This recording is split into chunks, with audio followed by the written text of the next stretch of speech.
Hello, my dear friends. Trivrit Lehyam benefit, side effect, and how to use.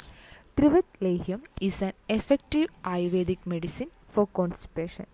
It is an herbal germ form. It is also known as Trivritadi Lehyam and Trivrilleham.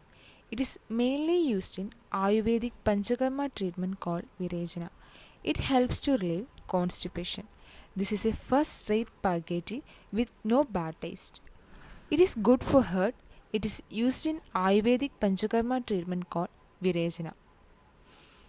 3 to 6 grams once or two times a day after food or before food.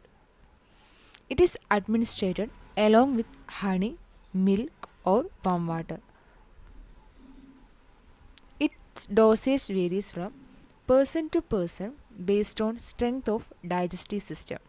Slight overdose may lead to severe diarrhea. Thank you, dear friends.